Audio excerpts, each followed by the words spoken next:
Allahu Allahu Allahu Allah.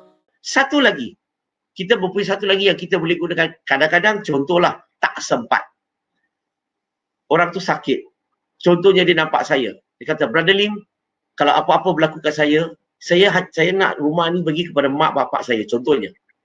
Alright? So dia sampai kepada amanah. So maka bila dia meninggal, saya akan jadi saksi. Saya boleh jadi saksi di mahkamah. Dan semua ni terulang kepada budi bicara hakim itu. Berarti dalam Islam kita mempunyai banyak cara keluar untuk menyelesaikan masalah mereka yang risau tentang harta pusaka yang mereka ada. Bila mereka meninggal dunia jadi harta pusaka, never risau, kita ada jalan keluar. Kalau nak lebih detail, nak faham lebih detail, boleh bawa ahli keluarga. Buat appointment dengan saya terangkan. Sebab saya akan lukis dan conteng dan tulis step by step supaya mereka dapat gambaran yang jelas. Wallahu a'lam. Baik, Brother Lim, saya sangat setuju dengan ajaran Islam begitu indahnya. Walaupun kita tahu ahli keluarga seorang yang baru memeluk agama Islam itu belum lagi Islam, tetapi ada juga cara-caranya di mana mereka itu tetap boleh menerima harta daripada si mati itu. Jadi saya nak juga sebut tentang pusaka yang Brother Lim sebut tadi, iaitu sebahagian mereka mungkin ada terkeliru bahawa mereka ingat, oh selepas saja memeluk Islam, harta tu tak boleh lagi pergi kepada ahli keluarga. Tetapi selepas dapat penjelasan Brother Lim tu, saya yakin bahawa sebenarnya kalau orang yang belum lagi ada hati nak berjinak-jinak dengan Islam, tetapi ada disebabkan kerisauan kepada harta mereka, bolehlah insya-Allah jumpa dengan Brother Lim Duisun ataupun buat appointment dengan Interaktif Dakwah dan Tarbiyah. Mudah-mudahan anda boleh mendapat penjelasan yang lebih lanjut insya-Allah. Ataupun siapa-siapa yang sedang menonton ada kenalan yang perlukan pertolongan seperti ini, bolehlah rujuk kepada Brother Lim Duisun langsung insya-Allah. Baik, saya nak pergi soalan seterusnya, tapi sekejap ya. Saya tengah tunggu Brother Lim insya-Allah. Connection Brother Lim agaknya terputus. Baik, sementara kita tunggu Brother Lim datang kembali, antara kes-kes yang pernah saya urus lah di kalangan mu'allaf contohnya, mereka tu baru sahaja bersyahadat. Namun mereka tu ada satu kesusahan, iaitu susah untuk mengamalkan Islam sebab mereka tu contohnya di antara yang pernah peluk Islam dengan saya, iaitu seorang yang warga Filipina, dan dia tu bekerja sebagai pembantu rumah di salah sebuah rumah di, kalau tak silap saya, di Rawang. Jadi apabila dia tu tahu tentang Islam, kemudian memeluk Islam, langsung dia tu mencari jalan bagaimana nak belajar, tapi dia tak boleh keluar rumah. Jadi bagaimana kita nak menguruskan saudara-saudara begitu?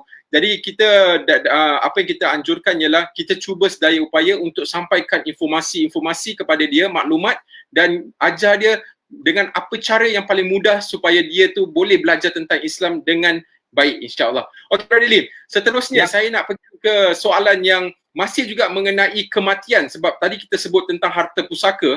Jadi antara isu yang pernah saya sendiri ditanya oleh seorang sahabat saya, dia tanya iaitu dia tanya kalau sekiranya bapa dia meninggal, bapa dia non-Muslim lah, dia belum Islam lagi, jadi dia ni kirakan saudara baru. Jadi dia tanya kalau bapa dia contohnya meninggal, boleh ke dia pergi ke upacara kematian itu? Dan dia tanya saya juga, kalau sekiranya bapa dia tu meninggal, boleh ke dia masih terus mendoakan bapa dia? Silakan. Bismillah, alhamdulillah. Brother, soalan tu penting brother, tapi dia tak complete ya. Iaitu kalau dia dah masuk Islam dan kalau bapa dia meninggal. Sekarang ni saya nak tanya, sama ada dia masuk Islam tu, ahli keluarga dah tahu tak dia dah masuk Islam?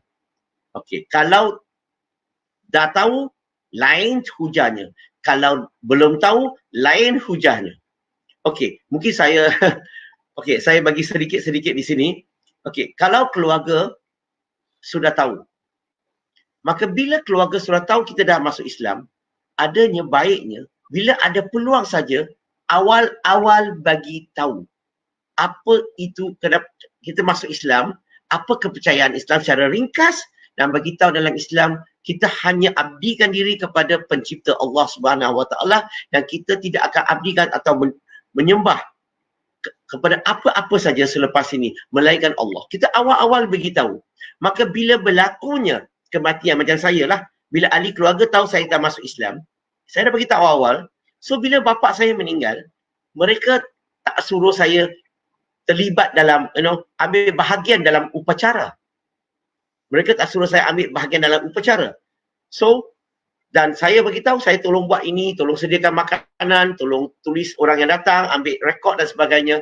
Itulah yang saya boleh bantu, tolong belikan barang dan sebagainya. Tapi saya tak terlibat dalam upacara. Saya boleh berada di situ, saya boleh tengok, tetapi saya tak boleh terlibat dalam upacara. Itu yang pertama. Soalan yang kedua yang kamu tanya tadi, bahagian kedua adalah, boleh tak kalau mak bapak kita yang bukan Islam telah meninggal, boleh tak kita doakan? So bila seseorang tu telah meninggal, okay, dalam Islam kalau dia bukan Islam, kita tak doakan. Kita tak doa untuk mereka. Tetapi bagi saya, lebih baik bagi kita dalam Islam adalah doa untuk semasa mereka hidup. Setiap kali selepas solat kita doa kepada Allah Subhanahu Wa Taala. Apa kata kita doa kepada mak bapak kita?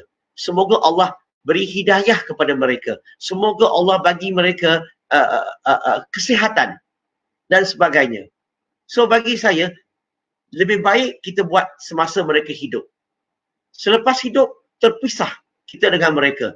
Maka apa-apa yang kita buat sebab mereka bukan Islam, kita doa pun kita tak boleh bantu apa-apa. So point di sini adalah tak boleh doakan, tetapi buatlah semasa mereka hidup.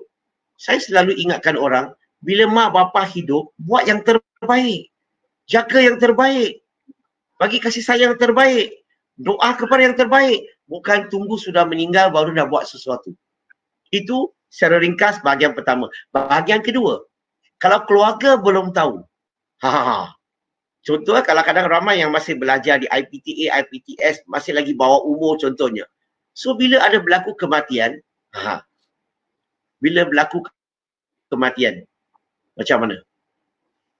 So kalau keluarga belum tahu, okey, saya punya cadangan adalah kita boleh berada di situ. Okey. Tetapi saya nak ajar macam-macam cara untuk elak dulu daripada terlibat dalam apa-apa upacara. Okey. Contoh dia akan tulis dekat dinding sana pukul berapa akan mula upacara. So bagi saya, yang pertama yang kita boleh buat adalah lagi 3 minit sebelum start upacara, sama ada kita, alamak, ada perkara emergency, you kena keluar sekejap. Sweet, you keluar. So you balik 45 minit kemudian dia sudah habis. Kita kena cari jalan untuk elakkan. Ataupun, alamak, saya kena pergi tandas. Saya mau pergi tandas. So you elak pergi tandas, you tak ada kat situ. So dia boleh cari cara jalan untuk elak. Macam kadang-kadang, kawan saya nak datang, dia tak tahu jalan, so aku pergi ambil dia. So sengaja, masa time macam tu lah, kita arrange time macam tu. So point di sini, kalau keluarga tak tahu, kita boleh elak. Okay, so cari jalan untuk elak. Kenapa saya cakap begitu? We have to do our level best untuk elak. So inilah sebab yang lain tu, saya risau nak cakap sebab tak sesuai bercakap secara terbuka. Dia hanya sesuai untuk cakap dengan orang mu'alaf itu yang menghadapi masalah itu. Saya akan bagi fatwa mengikut keadaan dia untuk kesesuaian dia. Okey? Tapi kadang-kadang mereka kata, apa salahnya kalau niat kita tak sembah tetapi kita terpaksa, contohnya. Kadang-kadang kita nak rahsiakan pengislaman kita, nak rahsiakan daripada keluarga kita, okay? So kita terpaksa buat contohnya. Bagi saya nak galakkan elak seberapa yang boleh. Kenapa? Bukan masalah you buat. Masalahnya adalah kemudian. Sebab zaman sekarang kita semua ada video, kita ada kamera. Bila dah dirakam, dah divideokan, dia akan jadi masalah. Hal kita, apa yang kita buat hari ini, contohnya, lain kali keluarga kita kata, dia pun masuk Islam, tengok dia pun boleh terlibat dalam upacara. Maka kita bagi masalah kepada orang lain yang masuk Islam, bila keluarga suruh mereka terlibat dalam upacara. Maka mungkin saya tak boleh pergi terlalu detail, ini secara ringkas saja yang saya boleh bagi pada, wallahu alam. Allah